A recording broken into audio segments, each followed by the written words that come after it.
Okay, how's it going? I'm the bloke with a beard, and today is part one of my video on making a new worktop in my garage. The difference with this worktop being is I'm sort of custom making it so I can have a Canoe storage underneath it. I've looked at loads of videos online, can't find anything like this, so I thought I'd make one.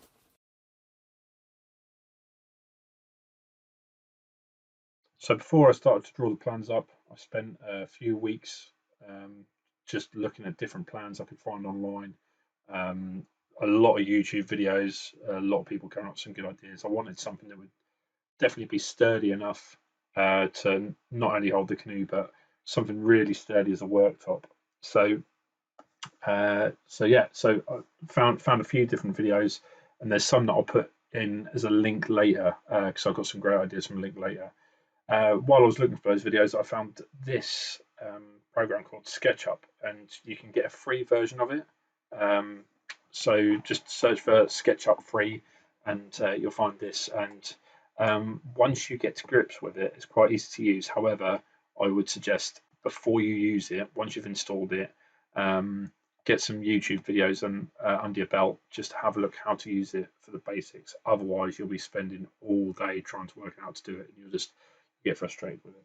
So I sort of came up with just like the general size of it that I wanted first, and looking at a few videos, I put some blocks in to see what to do it, and then I had to get down to the detail on where I was going to cut each block. So once I'd done this bit, I basically, to get into the detail of it, I then moved over to I was saying about being able to move it easily. There we go. Okay, so. And this is what I came up with the first bench. So you can see how the wood, where it's cut out, and where there's insets and notches. You can see there in the details. So, and this just made it easy to visualize then exactly, rather than using a piece of paper.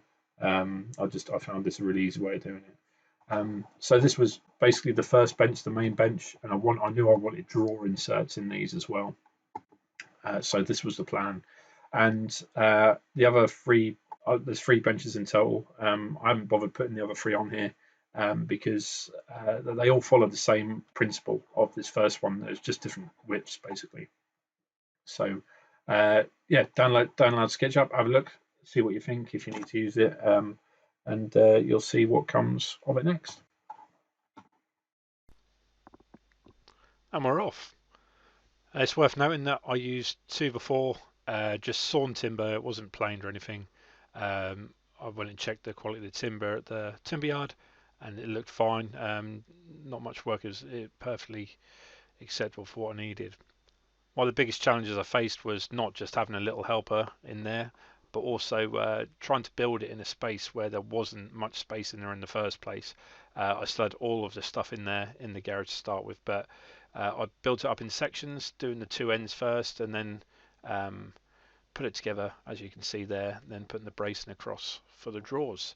That seemed to work quite nicely doing it like that, and worked just about right for the space that I had in there. Unfortunately, I couldn't use any of my saws or anything because there wasn't the space to use those, as in powered saws, not hand saws. For the worktop, I used sheet material of 20mm MDF, at least I think it was 20mm, I might have to double check that. And I got the shop to cut it with the sizes of the dimensions of the table just to save me a job. I only screwed the top down through to the lengths. All of the uprights are glued and screwed, just using normal PVA. For the inspiration for this, if you go onto YouTube and just search for Tommy Tompkins new shop build. So here we are. First part of the bench complete. As you can see, it's already served its purpose as a storage unit for loads of rubbish from the kitchen, where I'm trying to do loads of projects at the same time. So all the kitchen stuff is sort of stacked at the back and underneath. But as you can see, it's a massive amount of space, massive workbench. And I've got all my wood here ready for the next part of the workbench. So the next part I'm going to start working on is going to be for my miter saw station, and that's going to go right in here. It's going to be the same level as this. It's a little bit different with this one. So with this one, I sort of mess around with the design, so I can have some drawers in it, which I've still got to do. The next one, I won't have the drawers in, but it does need to be lower, so when the miter saw station is on there, it will be the same level for the wood to be able to pass through nicely. At a later date, I'm hoping to get some inserts, some rail inserts on here, so I can extend basically the back fence for the miter saw as well. And if I ever get around to doing that, I'll do a video on that as well. So today, I'm going to go into some of the finer details on some of the cutouts and some of the bits I did on the bench, which I didn't show on the previous one. And then hopefully by the end of the day, we'll have a miter saw station and an additional 1 metre workbench set up over to the side. Keep in mind, this is all for canoe storage, so the canoe's been ordered. Boosh, happy days. That should be here within 2 to 4 weeks, so hence why I'm sort of cracking on with this a bit more. So hope you enjoy the rest of the video, and I'll show you a few bits that I didn't show in the last one.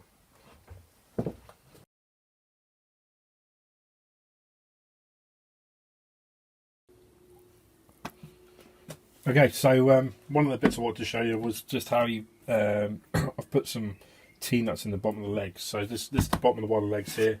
My workshop, it's all a little bit lumpy, a bit bumpy, and not level essentially.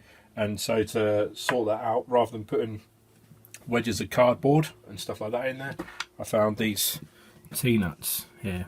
So you just got a threaded insert with a tube, and you've got these bits that will bite into the wood. It's probably worth noting, so at this stage, that the design of both the workbenches and the way these legs are done have been taken largely from a video I found on YouTube, and I'll put the link below. So I've just drilled a hole just to check the depth. So these are M8s, by the way, and that's 25mm M8, so that'll give us plenty of adjustment. So that's deep enough for that, but I've just realised it's not quite wide enough for the T-nut. So I'll just see if I can open that up just for the T.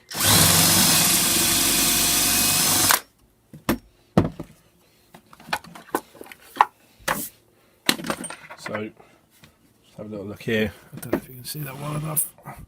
So you've got the T-nut here, and then that just pushes in here. If we can get it pushed in, there we go.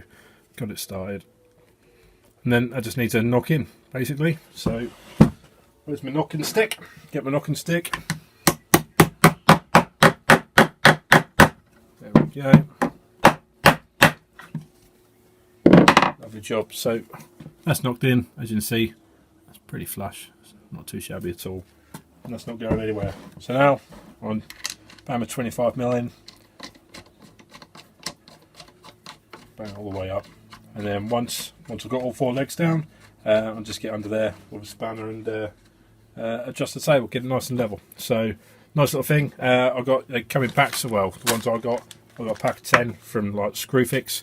So other brands are available, I'm sure. Yeah, they're not very much at all, a few quid. So yeah, so that's that. That's how we've got the adjustment on the legs. So back with the build. As stated earlier, the design as such is exactly the same as the other one in terms of 2x4s doubled up to provide you your legs and your support, building the 2 end frames first, and then putting the top on top. The only difference on this one is the width of it, and that's because I've got a piece of wall that juts out into the garage, as you can see, that I needed it to fit in between, and this will be the base for the miter saw, hence why it's a little bit lower. So when the miter saw is sat on there, the top of the miter saw will be level with the tops of the benches that sit either side of it.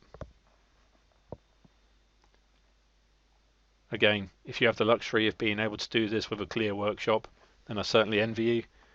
It wasn't the easiest to be able to try and do this in a workshop that was still being used as a storeroom for what is essentially junk.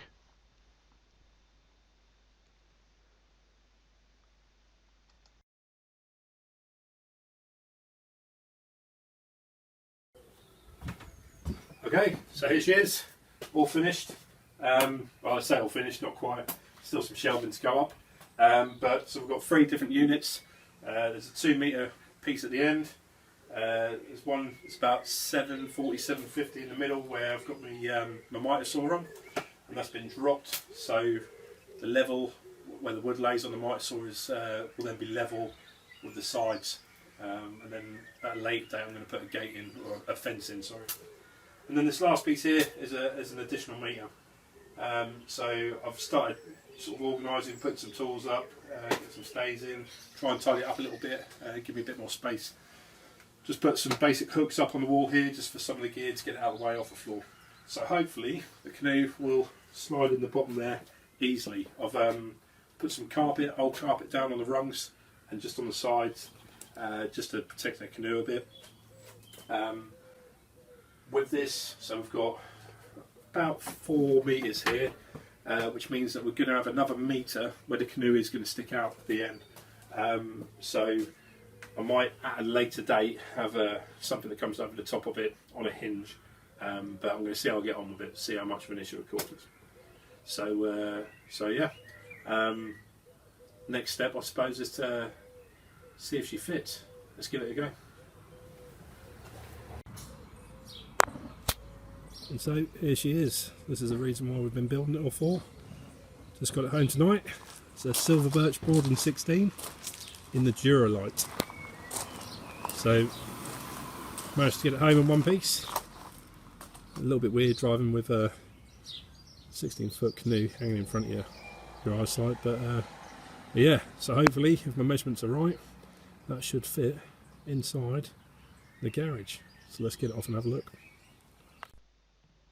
So the first run through of this didn't quite go as quick as I was hoping it would, and that was due to some of the bottom pieces, the bottom braces which the canoe sits on. They were all level and too low, so every time I got over one it then dipped down for the next one because of the curve of the canoe. Since that time I've raised the members where the canoe rests on, so when I push it in now there's plenty of clearance and I can all push it in a oneer. Okay, so there she is. A little bit of jiggery pokery to get her in. Marley making a cameo there, but she fits, and it was only just. So if we have a little look down there, as you see, there's not a lot of space between the two sides, but there is space nevertheless. So I just need to this beam here, this one there that you can see, I need to basically put another one in a little bit higher, and so if I put that first one in higher, that'll make it a lot easier to get in. I can pivot off that. That should work a treat then. As you can see, I've got loads of space there to raise it, so so that'll be my next job. I'll just get a couple of extra posts in and just make it a bit easier for myself basically. That's just a little bit too awkward. That probably didn't help that I had loads of stuff in the way, to be fair. But yeah, so she's in. So and that's touching the wall the other end as well. So you can see I've got about a metre sticking out there, roughly. There you go, a bit of a better view. So so yeah, so I just need to raise those up, and then realistically that should be it then. I've just got to keep an eye on this end to make sure that I don't damage it. So I need to get a cover or something over that. I might just make a small trolley cover that can go over it and just slide it in and out nice and easy. And then yeah, all the way down here, plenty of space underneath there, as you can see. Loads of space. So she's resting. Yeah, so the points that she's resting on are probably not quite right, to be fair. So I need to look at that, but that's fine. This end's fine, so I'll raise this end up, and then down the other end, somewhere about there-ish, I'll put in another post. So that's it. If I do anything else to it, I'll post it on, but essentially that is us done. So I guess the next video will be our first adventure in the canoe. Happy days. Thanks for watching. I'll see you later.